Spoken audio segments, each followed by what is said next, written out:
Welcome, ladies and gentlemen, boys and girls, to the mountain, the land down under, the only circuit that I know that's got a corner called hell. Welcome to Bathurst. You're joining here at RaceFace for the Genisus Sim2Real Car Series and the RaceFace GT3 Championship. At the moment, we have got our Genisus Sim2Real. They are out going and getting their laps in for the first 10 minutes of the qualifying. But joining me in the box is the one, the only, the world's slowest backmarker, the world's slowest alien, coming off his 24-hour race. We was going as fast as these TCR X cars. Yannaman Press. Yannaman, how are you doing? Good evening, Stephen. Yes, slowly but surely starting to, get back in the groove after that short 24-hour sprint race we had. But as you said, tonight we at Bathurst, and looking at that time, we've got these TCX cars, we've got the GT3 cars. Looks like things might start to get a bit dark during that race potentially as we head, later into the day, and I think we're going to see some interesting racing tonight. You spoke about, turn one, Hell's Corner. We've got the Dipper, we've got Forest Alba, we've got the Conrad Straight. All those things tonight, I think we're in for a good one. Well, I mean, if we go and take a look at our championship standings for our Genisus Sim2Real cars that are out on the circuit, Tariq Adam leading out with 279 points, chased down by Ryan Ottens with 254 points. He had a rough race last one at Messina and fell a little bit down. Christopher Radloff also down. He is currently sitting on 234 points. Michael LaRue in 4th place, Glashkin in 5th place, Grant Findaley, Hannes van Wyk, Christian Eershaus, R. Jonker, S. Kutsia, Jay Kleinans, R. Kleinans, so the two brothers keeping it close together, Kay Sardenson, C. Hansen, Cody Sherritt a little bit further down. He had a very brief run in the Genisus Sim2Real cars. So the guys are hoping to make a little bit more of an impact come tonight. But the ones that we're going to keep an eye on is also our GT3 cars, where things are a little bit tighter. Henry Mayer of TTR Hot Stuff currently leading out with Bernard Barkhuizen chasing down for 2nd place. Jason McGregor for 3rd, and they are so close. And also you got the likes of Daniel Rowe, Dean Kabasa, Bego Krobler, Gio Morton, who's also looking to get into the fight, and Van der Merwe a little bit further down, hoping to get more impact here at the mountain. Since it is a trickier circuit, now having multi-class racing on the circuit, we've seen either it can work out for you or it could end up in the tiers. Unfortunately though, our Genisus Sim2Real cars, not the biggest field we've seen. Actually a little bit down, but that's due to unforeseen conditions such as load shedding, and that's gone on. Yeah, unfortunately, I think we only have about 7 cars on track tonight, which is a little bit sad to see. But, unfortunately, the things like load shedding and so forth, it might make it a little bit easier for the GT3 cars to get around them. Seeing that the field is a little bit smaller. Going through the mountain is what we see here, the two M2s just getting out of the mountain. But I think if the GT3 cars catch up to those M2s in the mountain, it's going to make things very interesting to get past them. Yes, the M2s are not the biggest cars in the world, but still, you do need to get around them somewhere. There's a lot of blind corners in the mountain, and you might come around a corner and all of a sudden there might be an M2 in front of you. That might make things a little bit interesting. And we've got to remember that these BMW M2 CS cars, they fit under the TCR X class of cars in the 24-hour championship, so they fit in the same class, they're similar class to the TCR cars of old, as we know, the Volkswagens and such. The only thing is they're front engine rear wheel drive. They've been given for gentleman drives and run more, so it has this availability, so you don't have to have a purely dedicated TCR car, but unfortunately their homes to go race is a lot smaller. They've got a lot more understeer instead of oversteer on these cars. So the guys are going to have to be wary of their tires and how much the circuit actually beats them up. We know that Bathurst is quite legendary for going and hurting tires over a long run, utilizing slipstreams, as we've seen with the likes of Ryan Ottens and Christopher Radloff, with Tariq Adam, who is sitting without a slipstream at the moment. He's currently leading. He did a 219.7. Currently fastest on circuit. Second place Ryan Ottens, third place Christopher Radloff, and I think he's actually getting slowed up to a little bit of a point with Ryan Ottens, but they're trying to work together as a team. As we know, both of them are teammates of the Hybrid Academy. They both duking out for the championships. I wonder if there's a little bit of trying to work out behind the scenes. Michael LaRue also one to keep an eye out for, and a person that's lying fourth in the championship and been slowly but steadily getting better and better, and actually coming up with a fight to these guys.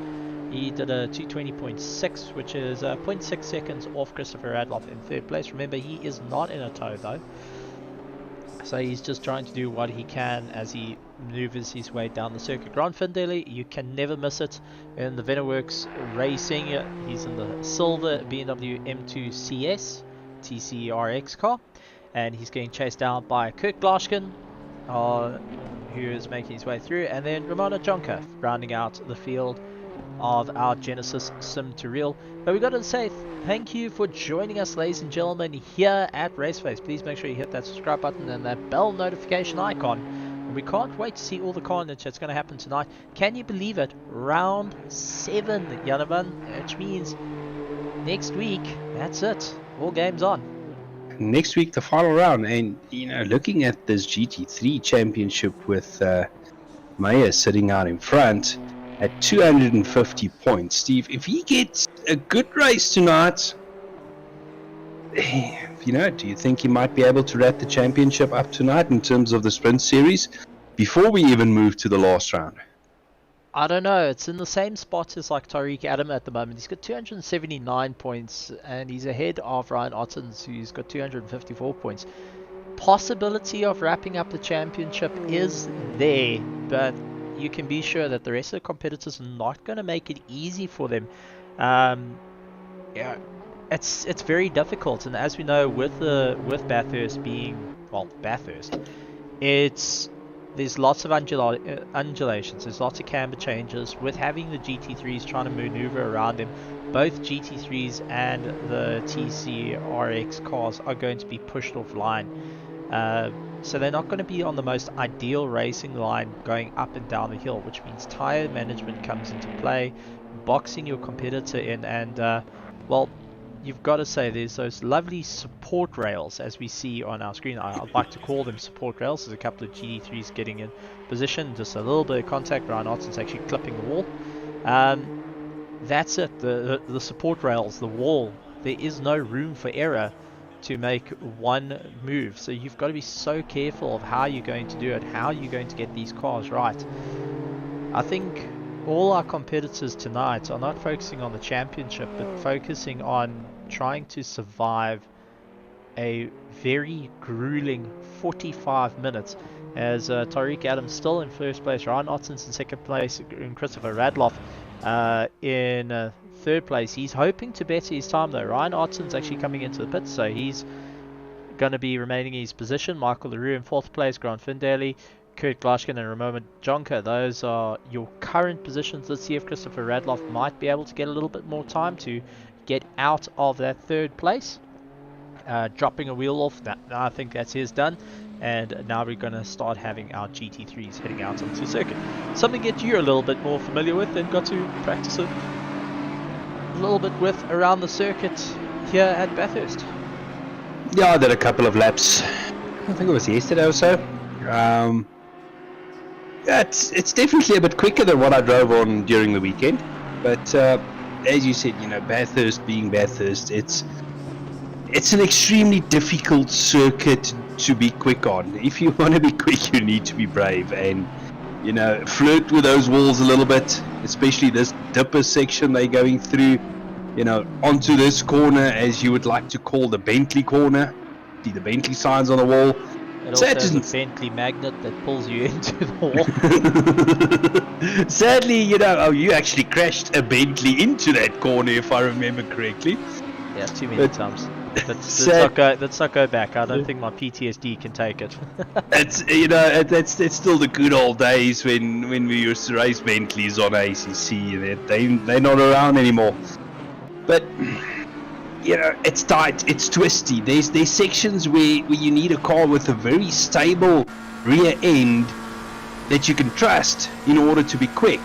But having said that, if you're going to run high downforce on a track like Bathurst, I mean, you're sitting with those two very long straights, the Conrod straight, the mountain straight. The pit straight's not that long, but those two long straights, that can hurt you if you run too much downforce on your car. So, it's kind of a double-edged sword when it comes to Bathurst. What do you go for in terms of car setup?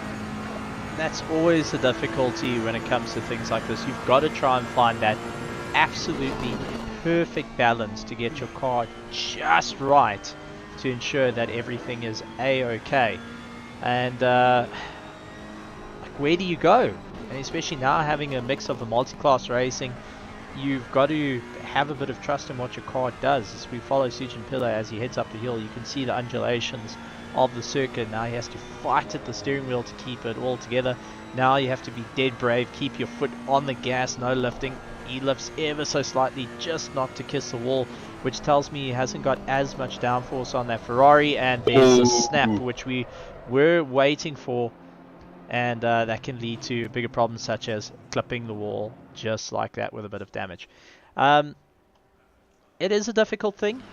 Setup is a big thing around Bathurst. I think it's not a circuit that you can go in willy-nilly. It's not one of these circuits that you can just go, oh well, build a thing in 30 minutes and go for it. You've actually got to put some time, some effort to try and get it. It's one of the few circuits in the world that you can say it's a driver's circuit. It's all about how much do you know, how much do you believe, and how much work have you stuck into your car. And one mistake could lead to the end of your race and many other people's races quite quickly. Absolutely. That's a driver's circuit to me. If you get it wrong there in the mountain, it can become a parking lot quite easily. That's things to keep an eye out for. But taking a look at the comments, gotta say a big shout out to Ethan Lacuna jumping into the comments. He's first one to shout out and say that he's here, which is glad to see. Glad to have you, Ethan. And also putting in Mountain with M2s and GT3s. Can't wait. So bit of excitement there, and that's good to see. I like to see it. I like to see the guys a little bit more excited. They're up for the challenge, and they're up to try and get that little bit more pace. As we take a look of who's where, Daniel Rowe is in first place, Bruno Barkhuizen in second, Jason McGregor in third, Bago Krobler in fourth, followed by Nicholas Manuel, Mahath Musa, I do apologize for that, Henry Mayer, Christian Esterhaus, Tennis Boerther, Peter Oosthuizen, Werner Skuman, William Wentworth going and having a bit of fun out there. A couple of guys still battling, Richard van WT Boerther, Richard van Heerde, Sujin Pillai, Darren Miller, Ron van der Westhuizen, Grant Sebastian, still looking for that clean lap to move them by. I think at this point you do want to start ahead of the M2s. We've seen guys like back off and not want to be in front of the M2s. Well, they want to start behind the M2s. I think at this point I would like to be the GT3 car ahead of the M2s. If I was the M2 driver, I would try and back off ever so slightly closer into that red zone to ensure that there's enough spacing between myself and the GT3s, so there's no accidents heading into turn 1, turn 2, turn 3. Especially on colder tires, colder brakes, you've got to be cognizant of all of this. Yeah, I mean, especially at you were speaking of cold tires. I mean, heading down 7 o'clock, 7:15 in the evening at Bathurst. When I was on the practice server the other day, temperatures went down to about 15 degrees, and you were actually struggling to get temperatures into those tires.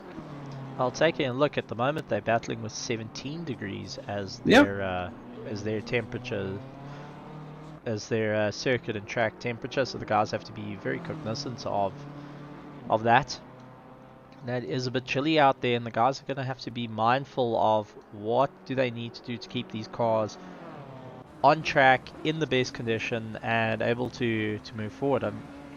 These are always the trickier things to do, unfortunately, and well, I'm looking forward to see how it all plays out. I hope for the racing's sake that the guys are going to have a huge amount of fun, but I do think there's a little voice in the back of everyone's head at the moment wondering what is going to be the game plan and who's can climb out on top, because essentially the person that's got the clearest circuit here, that can focus on his lines, not worry about in his mirrors, his and her mirrors, they'll be able to claw their way up to the top.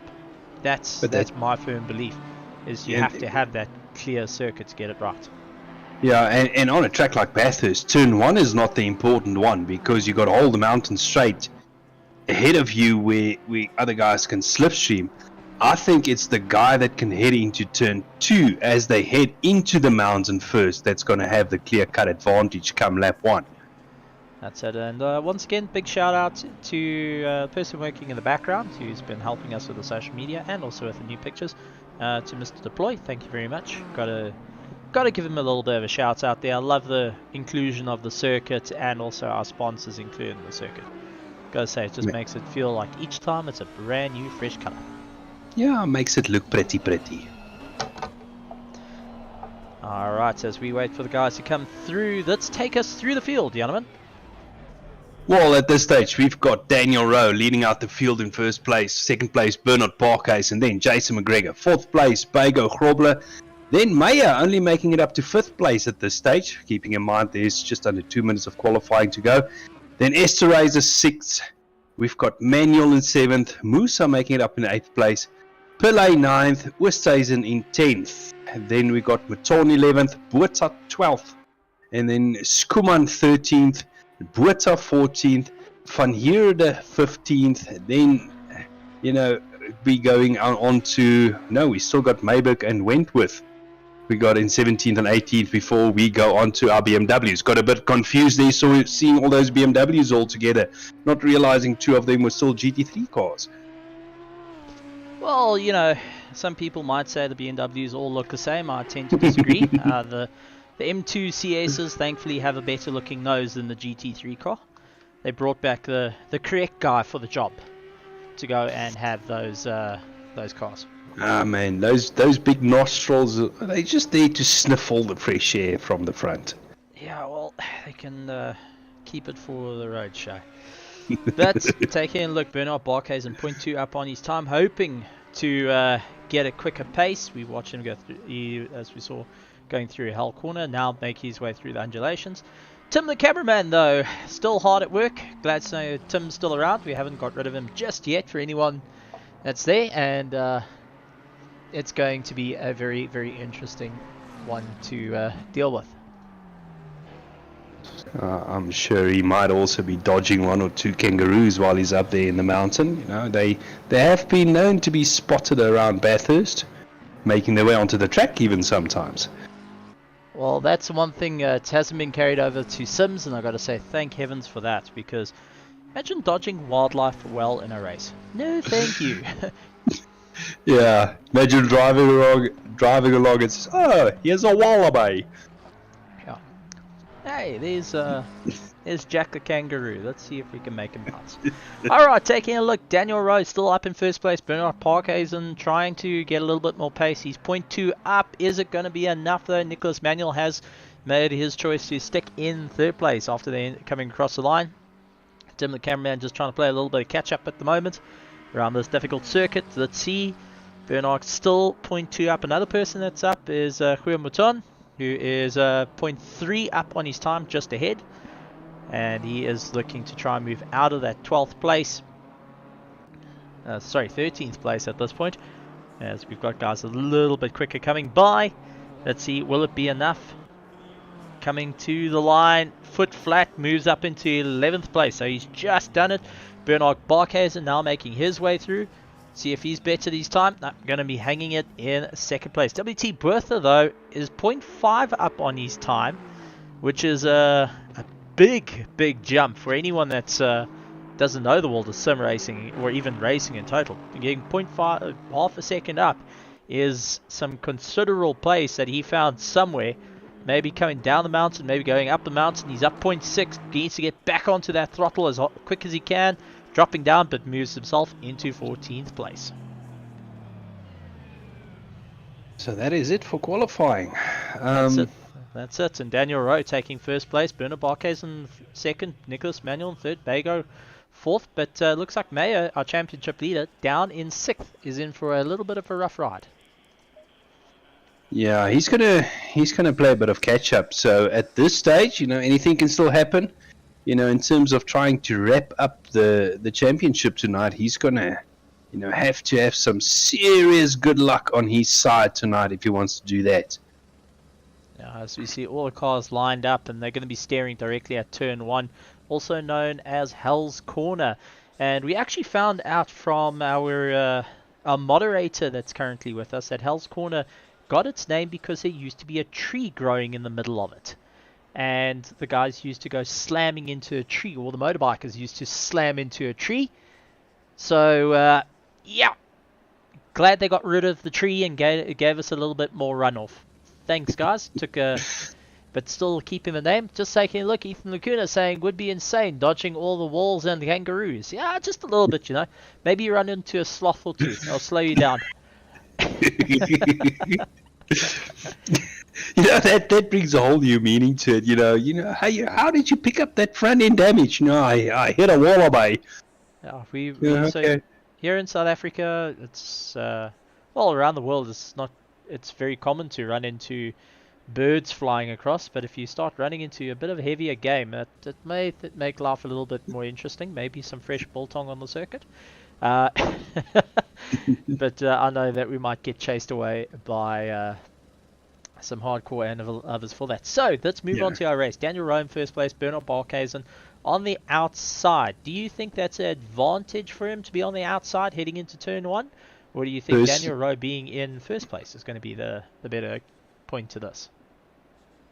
Personally, I do not want to get into Hell's Corner first and then sit down the mountain straight in first place with 20, 30 plus cars behind you picking up a lovely slipstream. I would actually prefer going into first corner in second or so that I can pick up that toe leading up to the mountain. Now, Steve, yeah, you can go ahead. I was just going to say, you can see the headlights on for some of the cars that's shining off the circuit. It's 16 degrees air temperature, 16 degrees track temperature. Headlights are coming on and being rather prominent. Tells me it's getting a little bit darker out there, and the guys are going to have to deal with it. So let's see if we can maybe jump and board one of our helmet cams. And that's if we've got the guys all connected with the helmet cam. Nowadays you've got to be so careful not to go and break the rules of all the stuff, and looks like we're just not able to get in helmet cam just yet. There we go. Doesn't seem too dark at the moment, but definitely that sun's starting to come down. Sun's starting to come down. 45-minute race. I predict that closer to the end it's going to be properly dark.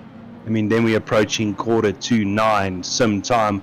I think it's going to be quite dark out there. Now the other thing on this formation lap, they are going slowly at 16 degrees track temp. See if it's going to hurt those tires. Those tires are going to be incredibly cold when they start this race, I think. That's it. And even for our Sim2Real, our Genisus Sim2Real cars, they're going to also be battling out with cooler temperatures, as you can see them just maneuvering their way up the hill. I think at this point they need more temperature in the brakes than in the tires compared to the GT3s, who need it in the tires compared to the brakes. I don't know. Hey, it's going to be close. It's going to be a hard run for every single one here. Guys are going to have to try and figure out what's going to be their game plan to move forward in the things. And this is where having your teammate does come in handy to just try and act as a little bit of a defensive buffer. But I don't see it coming in too often. Well, we're starting to approach the point in the championship where team tactics are going to start playing a role, where the one team member might be in a better position in the championship than the other team member and maybe helping each other out a bit. but that remains to be seen. But Steve, I've got a question. Yes. While we still have about half a lap. Now, in the sprint race, we've got a full formation lap. Now, tomorrow night in the grid championship, the longer race, we only got short formation lap. In these cold temperatures, which one would you prefer, the long formation lap or the short formation lap where stuff has got a lot less time to get cold? Longer formation lap because I can drag my brakes. Reasoning for it is you drag your brakes, you're creating heat into the rim goes and heats up the tire. In real life racing, which has been moved into sim racing, you can drag your brakes a bit. That's how heat is pushed into the tires, which I think is a lot better. But I feel that the difficulty comes in with a short formation lap is you're going to have to do that in a much shorter duration through one corner, get yourself ready and go. So you're going to be a little bit more gentle maybe on the start, leaning on that brake a little bit. Might lose 1 or 2 positions but not get too excited. As we're getting ready to go around our final corner, as we keep an eye on Daniel Rowe leading out the grid with Bernard Barkhuizen, who is in second. You can see Daniel Rowe just backing off ever so slightly. I think he is doing what we're saying there, dragging the brakes. You can see those brake lights coming on all the cars. That tells me they're just sitting on those brakes, just warming them up, which is absolutely beautiful to do at this point. And the sun has set, well, is setting faster and faster as we get ready to rock and roll for round number 7 of our RaceFace GT3 Sprint Series and Genisus Sim2Real Cars Series. Making their way around the final corner, now the start line in sight, waiting for our voice on air to go and shout out that race start. There we go, Jim saying green light, let's go. Daniel Rowe off to a fantastic start, jumping ahead of Bernard Barkhuizen. Bernard going around the outside, he's just trying to keep it clean. Nicholas Manuel trying to follow suit and now going to try go after that second place. Opts not to, carnage in the background. Carnage in the background for the McLaren, everyone having to take evasive action.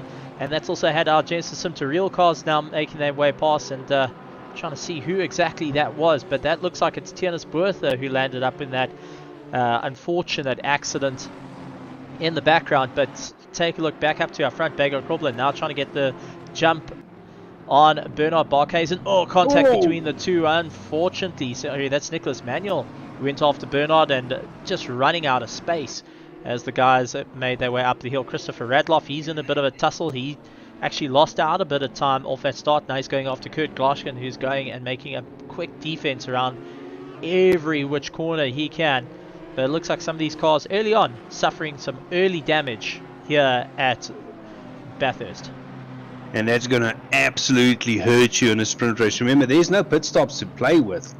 So the other cars don't have to pit. So if you pick up damage, you need to make a pit stop. That can absolutely ruin your race. And as you said, a couple of guys picking up a bit of damage. But out in front, Daniel Rowe is absolutely linging it at this stage. Opening up. Barkhuizen in the wall. Bernard Barkhuizen actually got landed up in the wall. And it seems like he's just out of view. Maybe we can just try to get a heli on him. See where is he stopped. A bit of a precarious position. Just down the mountain. He had to wait for the entire field to get by. And we were talking about that, where a simple mistake can land you up in a world of hurt. And unfortunately for him, he was just in the wrong place, wrong time. I mean, absolutely. Up there in the mountain, there's no place to maneuver. So you sit and wait, as you said, for the whole field to come by before you can actually make a move. One of the Astons in the background on the grass there. So it's been a kind of an eventful lap so far. Well, the guys are really putting in that extra effort at the moment, trying to get a bit of a run up on things. Unfortunately, guys are pushing a tad too hard, I would think. Do you think cold conditions, cold tires also, comes a bit into play? Guys just pushing over the limit of the tires of what they're able to give at this stage before they, up to full temperature, up to full PSI, and before you can start go racing, to their full potential. I have to think that as we saw WT Bertha coming back at Grand Sebastian, Viertier, as I've been told, Viertier Bertha, not WT Bertha, he was one actually on the dirt, now looking to try and have a bit of a cutback, but you can see he's just not having the same corner pace as everyone. That's like William Wentworth and Darren Miller to get right onto the back of him and start pushing on a bit of a charge. It seems like everyone else though starting to run line or stern at the moment as they look to just try to keep things in order. And take a look, Ryan Ottens, who is actually ahead of 2 GT3 cars at the moment, as the lonesome TCRX car managed to break away. Now he's just trying to get a little bit of a jump on everyone. Richard van Heerden, you can see sustaining some damage to the front of his car. He's getting chased down by Hansi Meiberg. So these two cars are kind of way out of position, a bit slower through the corners, and that's put a nice little split between them, Ryan Ottens and Tariq Adam, who Tariq Adam is running in second place at the moment, trying to make his way down the hill. No damage to his car. He's getting chased down by Michael LaRue, who's keeping Christopher Radloff at bay. Yeah, you know, nice little buffer that that Ottens have gotten there with those 2 GT3 cars behind him, with the likes of, you know, the rest of the M2 field not being able to make an impact on him at this stage. But I think come the straights, the GT3s might just get past and release themselves. I think that's what we're going to see tonight going into the mountain. There might be a case of follow the leader, where the GT3 cars just have to be a bit patient sitting behind those M2s. You know, up there's some places that a passing move is unfortunately just too risky.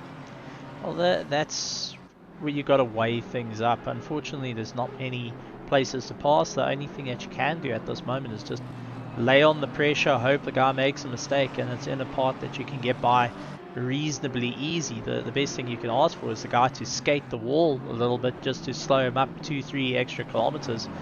And as we saw, big sideways action from, by the looks of it, William Wentworth. Wentworth, yeah. Now, Wild Willie Wentworth going and drifting that BMW. Now has got Richard van Heerden catching up to the back of him.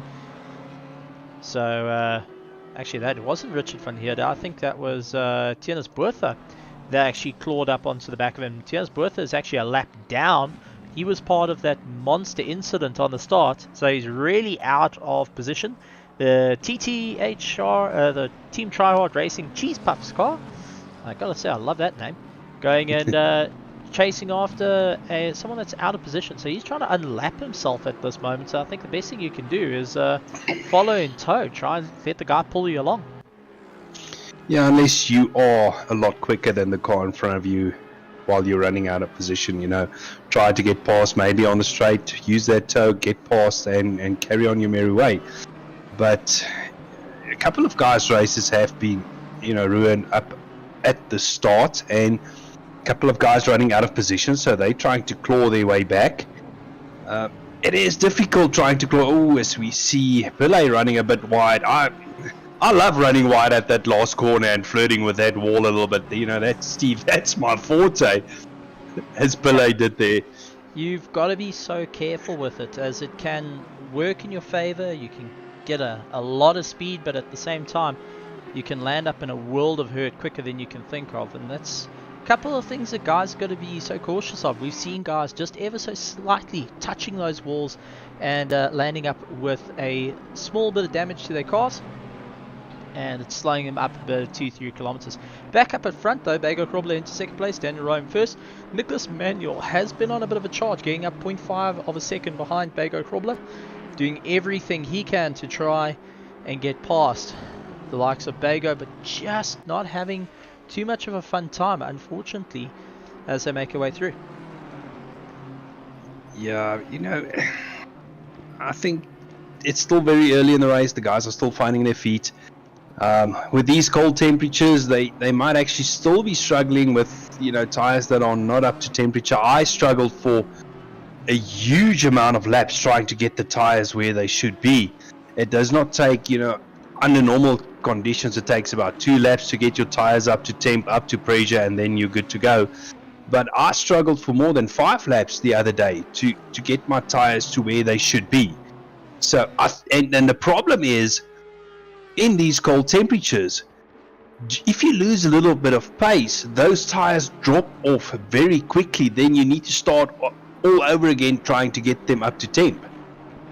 these are the little things that guys have to worry about, they have to think about, they have to try and figure out what's going to be the most ideal for them in a longer race. What's going to last 45 minutes to claw your way to the top?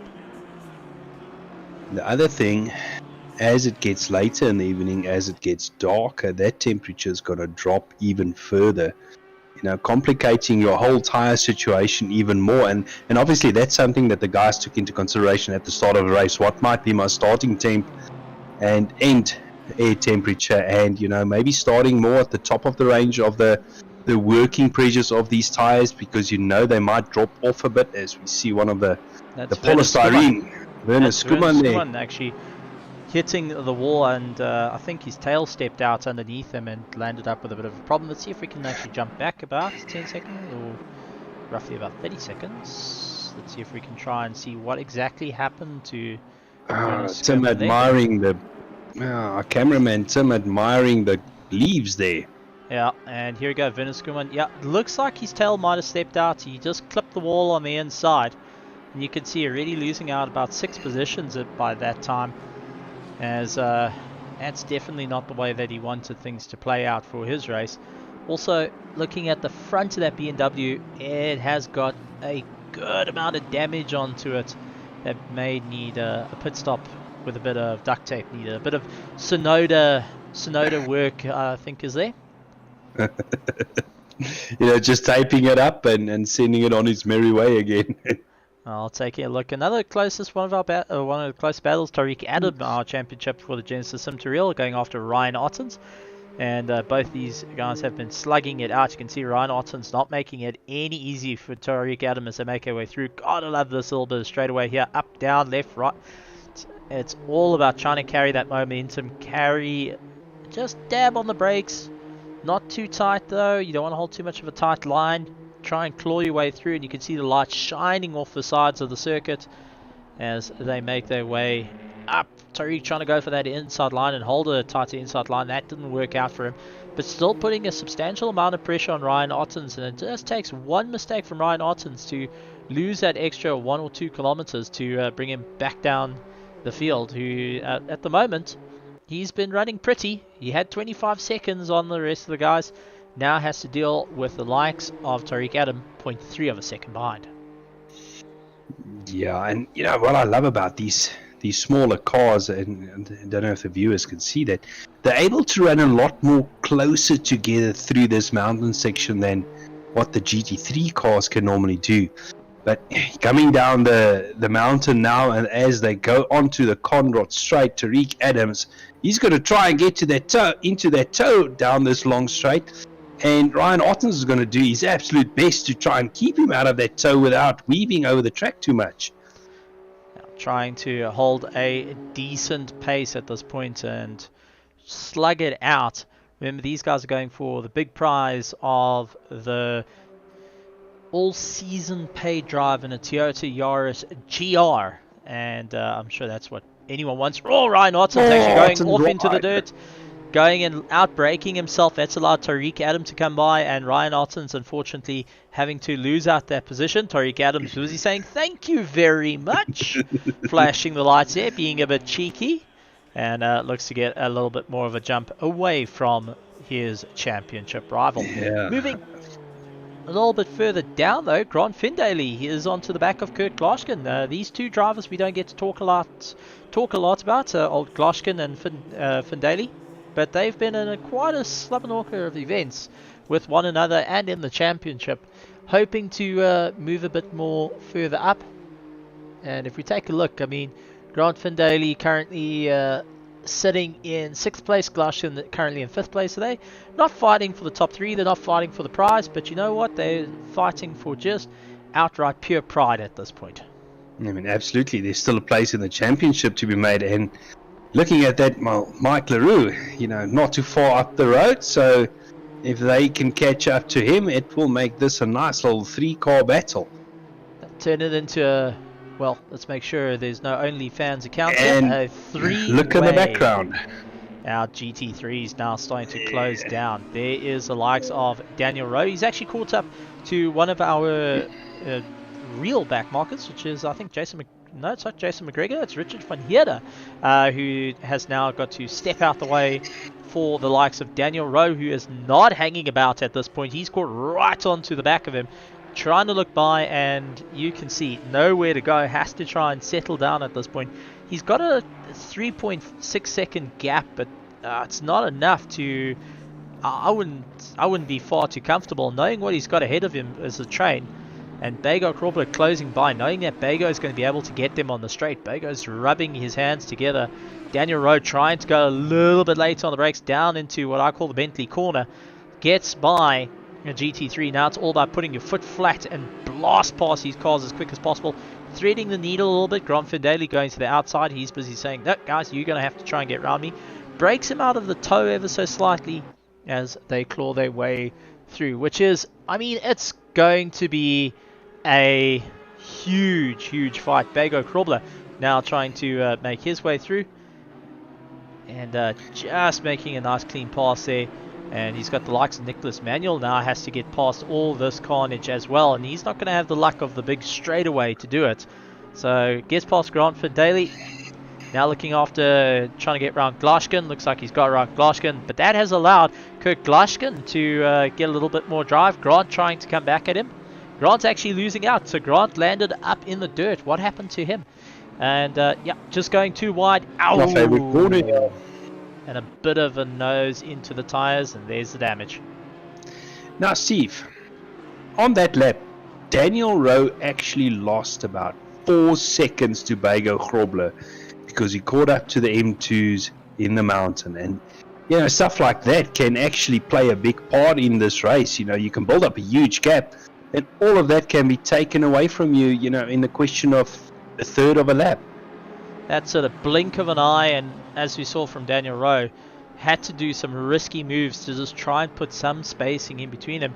But I'm keeping an eye also on this little battle here. 9th, 10th, and 11th also starting to make their way through. They're going to start catching up to our BMW M2s, our Genesis Sim2Reals, and with having the GT3s coming by, Tariq Adam has got a bit of spacing between himself and the championship rivals, but it's opened things up a little bit for the M2s, but closed things up for our BMW, our RaceFace GT3 cars, as maneuvering around these vehicles is rather difficult. Especially in the mountain part. Oh, as we see, was it Miller in the background running wide there? That was Miller in the lonesome Lamborghini going and what would they say? Foraging? No, you wouldn't be foraging. You would be grazing. He went grazing there, and I want to actually say very well done there. I mean, the back end of that Lambo could have stepped up very easily, as he's right on the back of Buerta now, which, you know, that M2 couldn't get past the M2 in time, and now he's going to sit in that slipstream down the whole of this Conrad Straight, try to make an impression on that Aston Martin as they go through the kink in a few moments' time, trying to, you know, get out that slipstream, maybe outbrake him. Is he going to make a move? He's trying to look on the inside. Well covered off by Buerta that time, and he lives to fight another corner. Yeah, but just taking a look at it, I mean, if we go and jump on board, let's go to Ryan Ottens, who's just currently dealing with a couple of the GT3 cars, but I just want to go to their cockpit. Take a look, headlights ablaze. It is getting darker out there for everyone. That's the sight from Ryan Ottens staring down Tariq Adam at the moment. And if we go to Grant Sebastian, who's a little bit closer, he's going after the Sujin Pillay. It looks like they are catching up to the likes of Christopher Radloff, trying to get by. Visibility starting to become a bit of a factor for everyone. Yeah, as you can see there, he was just a bit late on the brakes there, and he's going to lose a bit of drive coming up the mountain here. But as you say, visibility is going to become a factor, because as you lose light, you're only starting to rely on taillights, and you're starting to lose that ability to distinguish between cars. Is it a GT3 in front of you, or is it one of the M2s? Now, I'm sure, you know, after a while you'll start getting used to the different type of brake lights, but, you know, it's difficult to judge that. Sujin getting boxed in, and that's allowed Grant Sebastian to get right on to the back of him. got boxed in behind the likes of, I think it's Tariq Adam that's just ahead. So no, it isn't. It's Ryan Ottens, who is battling it out second in the championship at the moment. He's got 2 GT3 cars hounding him, while Tariq Adam has also got a GT3 car hounding him, and luckily just coming onto the straight.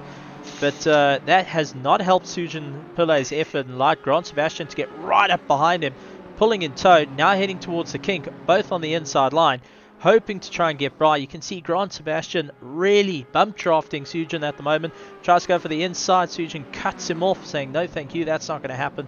Blasts on by and manages to keep that drive going as much as possible. But Sujin Pillai is going to be sweating underneath that helmet, that's definitely for sure.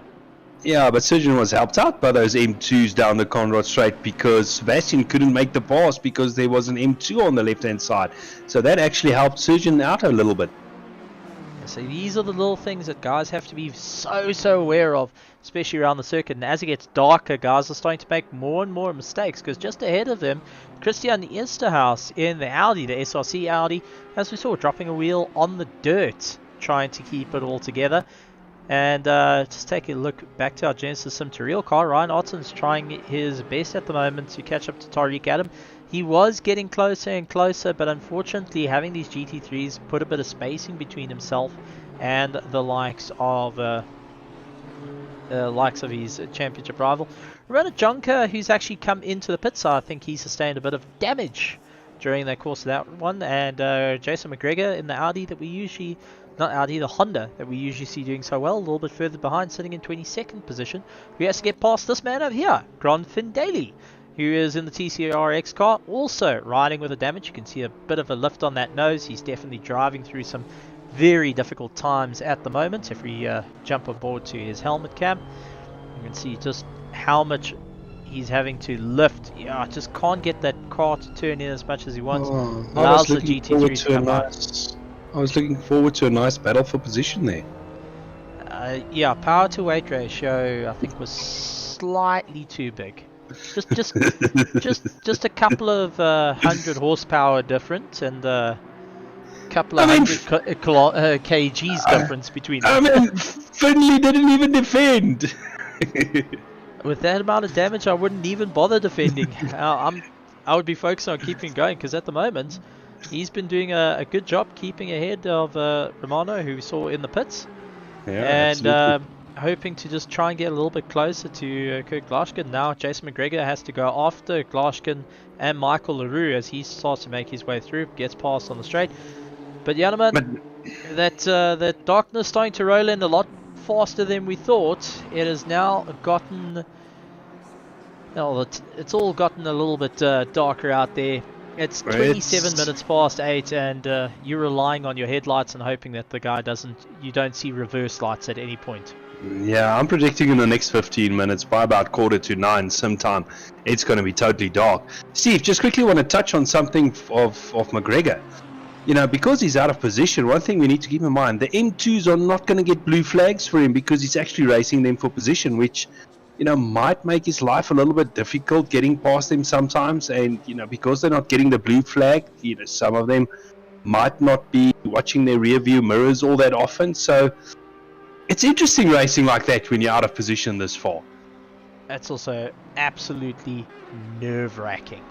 Let's be straight about this. It is nerve-wracking, because you just better hope that you're just taking a look at Grant Sebastian, clipping the wall, pushing a little bit too hard to go after Sujin Pillai as sparks fly, and absolutely amazing stuff. I'm gonna just chuck it out here. This is very nice to see. I didn't used to get to see this all in the dark not so long ago. Seeing all the sparks and lights and reflections. So I'm just kind of enjoying having a night race where the guys are trying out something new, testing the waters a little bit harder, and having to try and figure out what's a different thing from the usual hot daylight racing into a tight circuit, night racing, hammer it around, and give it a go. I mean, this is definitely a circuit that is now challenging them, and all that you need to do is chuck a bit of wet weather in here, and well, you've hit the whole shebang. Difficult circuit, difficult conditions, and difficult classes to race against. Yeah, most definitely. That will. Oh! Oh, Miller's. There was a little bit of contact. Miller's spinning out, clipping the wall there. That's going to leave a mark. Going and clouting into the side of Bertha, and we're going to see if we can just get the camera time to that. But Miller actually deciding to carry on and not going into the pits, so he's going to feel the car out, a little bit and see if it's okay to drive before he decides to make a pit stop there. Here is it. Went up on the inside and just came out. Looks like he clipped the grass almost. Yeah, it was just shot out and unfortunately landed up with some major damage after having such a good run between the two of them. That's going to be some heavy damage to the front of his car. Not going to be too much of a happy camper about that one. But taking a look though, Ryan Ottens, Tariq Adam now closed up on one another once again. Now that the GT3 cars seem to have made their way around, Jason McGregor has gotten past them and is well enough ahead. That's allowed Ryan Ottens to catch up to Tariq Adam, and now following in the tow, a little bit darker. And I'm going to go to actually the helmet cam as we follow him up the hill. You can see windscreen looking a bit dirty, definitely needs a bit of polish there. Tariq Adam going on the defense at the moment, holding back the likes of Ryan Ottens. You can see how bright those brake lights light up as they charge their way up the hill, and how closely you have to keep to one another not to lose the drive in these cars. A little bit further up though, Grant Sebastian caught right up to Sujin Pillay, now trying to make his way through. He's going to be on the outside going into the kink. Sujin Pillay goes and comes back across the nose of him, not allowing that to happen. And now it's all about trying to get on the brakes a little bit later. Does so extremely late. Sujin Pillay going very early on the brakes, but it seems like that has helped him. Mouton now getting into the fight of things. This has turned into a bit of a three-way battle for our GT3, 7th, 8th and 9th. Having a bit of fun. It doesn't look like... Oh, Grant Sebastian's going over the curb, and that impact there. So definitely not helping out. And let's take a look at that. Go to a bit of helicam as Tim just catching that slight catch on the curb. Grant Sebastian looks like he was going for that inside line, got pushed into the inside curb, and unfortunately a little bit too overzealous, collected into the side of Sujin Pillay. But that has allowed Mouton, who was just hanging on enough. He is now 0.3 of a second onto the back of Sujin Pillay, who doesn't seem to be as comfortable in the dark. But have a look at that Ferrari. It does not look like Sujin Pillay has turned on his endurance lights. He's running headlights only. Look at the cars behind him. Look at that BMW.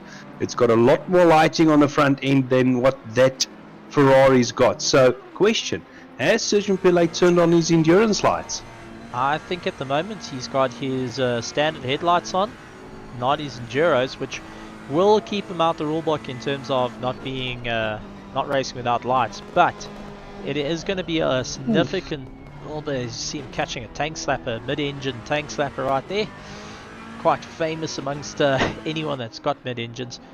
He's going to have to figure out what's going to be the best idea for him at this point. A little bit less bright than everyone else, but seems to be making do with what it is, but hasn't quite got the legs that he wants to have over the rest of the field. Yeah, that Ferrari looks a bit edgy in the mountain part, so don't know if he's trying to run less downforce and trying to get that top end on the straights, but he's definitely struggling a little bit with that car at the moment. You can see how wide he's actually going into the corner, actually slightly missing the apex when they come off that back straight, that Conrad straight. And then it just seems to be battling out, but I think you're right, he's got a little bit less error to play with on the car, and that is allowing him to have a bit more of a difficult time. Mouton now having to deal with the like of Grant Sebastian, and as they try and slug it through. Well, let's go through who the field is and where they're currently sitting off with only 17 minutes and 36 seconds to go. Daniel Rowe up in first place, 7.2 seconds, just touching the wall there. To Bago Krobler, Nicholas Manuel 5.2 seconds behind, Henry Mayer 6.4 seconds behind, Mayath Musa 9 seconds behind, Christian Esterhaus, Sujin Pillay, Kia Mouton, who has now got Grant Sebastian 0.3 of a second behind him, chasing him down for that 8th and 9th place, and WT Bertha lying in 10th place, making his way up the hill. And it seems to be a little bit of a difference where these guys are on the circuit. Taking a look where Mouton is, he's actually, yeah, he's sitting about 3 seconds. WT Bertha is a little bit further behind, and seems to have backed off ever so slightly. Oosthuizen in 11th, who is coming by now. Werner Skuman lying in 12th, 13th place. Darren Miller, followed by William Wild Wentworth. Richard van Heerde, Jason McGregor finally getting away from the TCR cars, but last in, well, second last. We've had, unfortunately, one retirement, Ruan van der Westhuizen, of our GT3 class. First in our Genisus Sim2Real, Tariq Adam getting chased down by Ryan Ottens, Christopher Radloff, Michael LaRue, Kurt Glaskin, Grant Van Daly, Ramona Jonker doing what he can to try and make up a bit of ground as well. And that is our field still ongoing in these difficult times, difficult conditions, heading their way through the mountain in the land down under. I can only just hear the lyrics in my head. That is rather unfortunate. Oh no, you got to stuck it in my head as well. That's fine. When we go race at Kalon, we will just start singing about, you know, Mr. Rains down in Africa. Just chuck in another one there. Yeah, but now I think of that movie Kangaroo Jack. Now, slightly problematic thinking about that. Good thing wildlife isn't on the circuit, but I just want to point out the times here. Best lap time set by Daniel Rowe was a 2:01.5, which is 1 second off his fastest quality time. Bago Krobler, 2:01.8. If we look at their times now in the dark, okay, now I remember it's this dark. Okay, it is. Yeah. This is difficult. Dark. This is difficult. For anyone that hasn't raced in the dark, do yourself a favor, go into single player, go and boot it up. It is a lot of fun to drive in the dark, but to drive on the mountain in the dark is not an easy thing. And taking a look at the likes of Daniel Rowe doing a 2:03.7, Bago Krobler 2:03.4 on his last lap time, Nicholas Manuel doing a 2:04.2. Henry Mayer, though, who is in 4th place, has done a 2:03.8, so he's actually kicked it up a gear. Now getting behind our BMW M2s and getting a little bit squeamish. Yet blue flags busy showing as they make their way by. And we also got Mahath Musa, who's also done a 2:03. So the one person who hasn't done a 2:03 at the moment is Nicholas Manuel, but he's lying in 3rd. He's just got enough of a gap. And when I talk about enough of a gap, I'm talking about 7.6 seconds that has come into play. And I think that was made going through the hill, not pushing too hard on the start, and utilizing the likes of our Genisus Sim2Real cars to allow for that spacing to come into play. But in Henry Mayer's spot at the moment, he's lying in 4th, which means he's not maximizing the points for the championship that is needed to try and tie this over. He's now going to be running it straight to the end of the next race to see whether he has taken that championship position or not. I mean, absolutely. And keeping in mind at this current state, I mean, with Daniel Rowe, Bago Krobler, Nicholas Manuel, you know, being in front of him. Now, you know, those are the guys that's going to close up the championship. And at this stage, you know, Daniel Rowe, the out-and-out winner, but I think he's a bit far back in the championship because remember, Daniel did not do all the races in the sprint series. He's currently sitting at 131 points, so, you know, he's a good 80 points behind Mayer. Yes, but this is exactly where he needs to try and pull his way through, where Mayer is actually getting hurt in this. But you got the likes of Bernard Barkhuizen, who is also way out of the points at this point, along with Jason McGregor, who's way out of the points. Those are the two cars that were ahead of Daniel Rowe. So maybe, just maybe, Lady Luck is sitting in his pits at the moment, and Murphy's been sitting in everyone else's pits. Yeah, going at this stage, I mean, Daniel Rowe is not that far behind Jason McGregor to make up one or so places in the championship.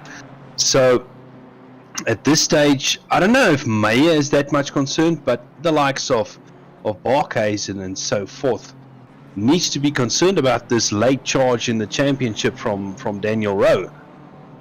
Now that's the thing. And taking a look, Nicholas Manuel managed to get his time down to a 2:03.8 on that last run. Sujin Pillay has got a problem again, hitting into a couple of back markers, and Christian Easterhouse just ahead of him. utilizing that. A little bit of rubbing is racing between the two of them, but Sujin Pillay now doing everything that he can to try and make his way through, carrying the pride of Ferrari at the moment, considering the recent good news for the Ferrari F1 team coming out the box. He's hoping to keep up that great motivation. Pierre Mouton also getting caught behind our Genisus Sim2Real cars, and that's allowed Grand Sebastian to get right onto the back of him. And it looks like Christian Easthouse not done yet, dives up on the inside and just needs to wash out slightly wide to make life a little bit difficult for Pillay. Side by side as they head down the main straight, heading into Hell's Corner, trying to go 3 wide. You can see Christian tried boxing Sujin in, did not happen as they slug their way through, but a little bit further back it does look like Mouton and Grand Sebastian going and landing up with that, where they managed to box each other in to one of our cars as they fight their way up and down. So definitely some great things. Where is Mouton though? He has dropped off way back. It actually looks like Mouton is I don't know where he is actually. I think Mouton has disconnected, ladies and gentlemen. I think Mouton, he was disappearing slightly underneath the circuit, which tells a connection issue. And in that frame of mind, if you think about it, that is a mechanical failure in the world of sim racing by having a disconnect issue like that. And he was doing so well, but unfortunately Murphy was sitting in the pits at the time. And that's allowed Grand Sebastian to close up onto the back of Christian Easthouse without a worry, because the next person that's behind him is 4.3 seconds and still has to get past the BMW M2s. Yeah, I think Sebastian is going to try and get past Esterhazy. Pillay in the wall, reversing down the hill. Oh, that's going to hurt because he's stuck in a very awkward place there. Pillay has now got a problem, and let's see where he's actually managed to go. Looks like Sujin Pillay still stationary. Oh my heavens, if you want to talk about fear in a person's life. Oh no, gosh, another bit of contact. And well, at least he's pointing straight now. Yeah. not quite the way he wanted to, but that has definitely another kiss of the wall there.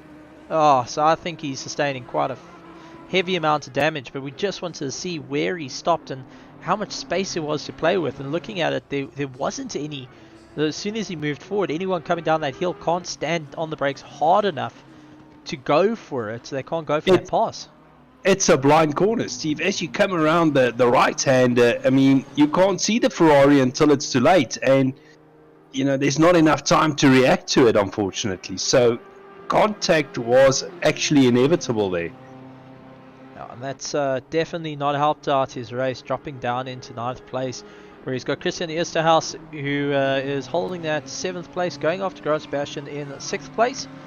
And unfortunate contact, though, has hurt Sujin Pillay's luck just a little bit in the race. And, well, looks like he is just pulled into the pits. It looks like he's going to get a bit of work done to that car, limping it back instead of giving it up. And take a look at Darren Miller going over the curbs, coming back on. He is chasing down Werner Skuman as there's no tomorrow between them. Skuman just hanging on with everything he's got at this point. Whether it's pride, whether it's will, whether it's luck, he's hanging on for dear life for the final 8 minutes and 20 seconds left of this round number 7 GT3 sprint race and the Genisus Sim2Real Cars Series. Second last for the season for the GT3 sprint race and the Genisus Sim2Real before we'll be crowning our champions. Can you believe it?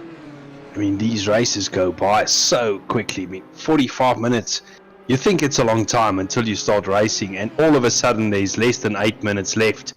Your time's running out to make your moves, and it's normally in this last 10 or so minutes where the guys are starting to get almost desperate to get their moves done.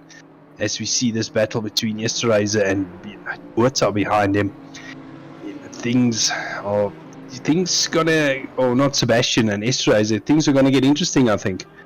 Oh, just taking a look in the comments, we've got quite a few people. Robert Wentworth going in saying, "Go Hottons." Ethan Lacuna keeping an eye on the competition. Also, we've got Mr. B, which I gotta say is one of our drivers who unfortunately disconnected, going and going and cheering on. Bertus Hugo also joining in the chat, which is great to see the guys going and having a bit of fun. But take a look here.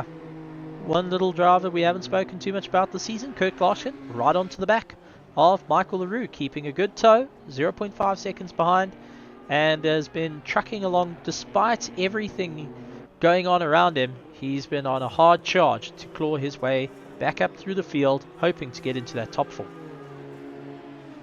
I mean, you're talking about now 1 second behind. 6 minutes on the clock left.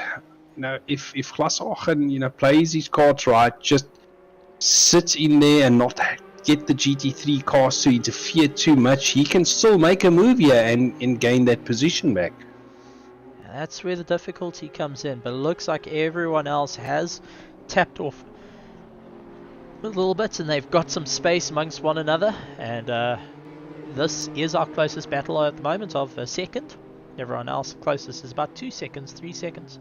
So the guys all just taking it a little bit more gingerly in the dark, trying to keep the race going.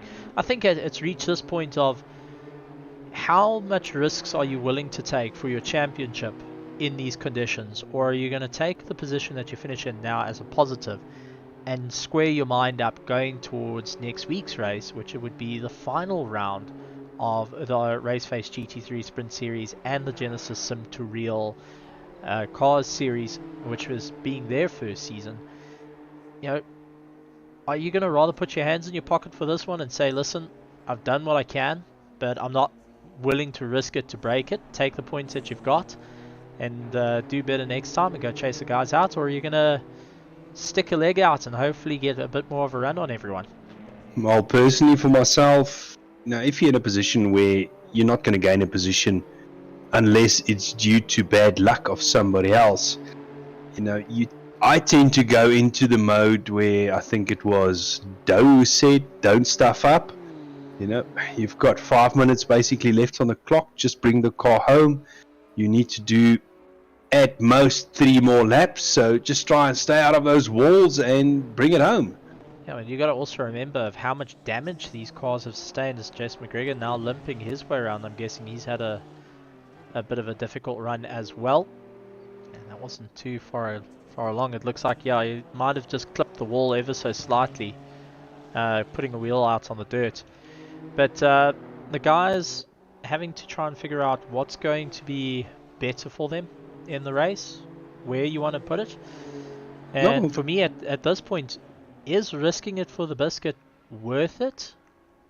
I don't think so. A lot of people might say that I might not be a real race driver because the common thing is using Ayrton Senna's comment of if you don't go for a gap, you're not a real race driver. I think at this moment. But what if there's no gap? The car in front of you is just too far ahead. We're not talking about this, between Glashagen and LaRue. There's definitely still a position to be gained there, and I'm pretty sure Glashagen will still go for that. But I'm talking about the guys sitting 9 seconds behind the car in front of you and 8 seconds from the car behind you. Where's the gap, Steve? Well, that's it. I mean, it's in the distance. Daniel Rowe is 9.1 seconds ahead of second place Bego Krobler, whereas who's actually 12.5 seconds off Nicholas Manuel. Henry Mayer 8.4 seconds. Then we got Mahayath Musa, who's making his way through. Grant Sebastian, Christian Esterhaus, WT Bertha in 8th, 9th place Peter Oosthuizen, Darren Miller down in 10th position at the moment. He's trying to claw his way through. As we can see, the guys just struggling to get past our Genisus Sim2Real. That's Daniel Rowe, who's actually trying to push past as well. And you can see just dabbing the brakes every so often as they make their way around the hill. Don't want to be on the outside through this horrible forest elbow, and get yourself in some clean air. Now you've mentioned Daniel Rowe now, and Jason McGregor, look at this. Jason McGregor has got a world of hurt to his car coming down the forest elbow. And there's no steering left on that car. Just into the wall. Oh my heavens. He must have crashed it out somewhere on the top of the hill.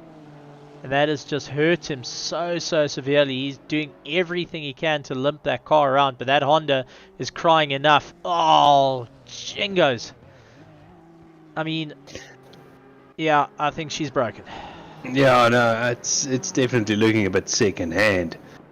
Just quickly going back, we're mentioning Daniel Rowe.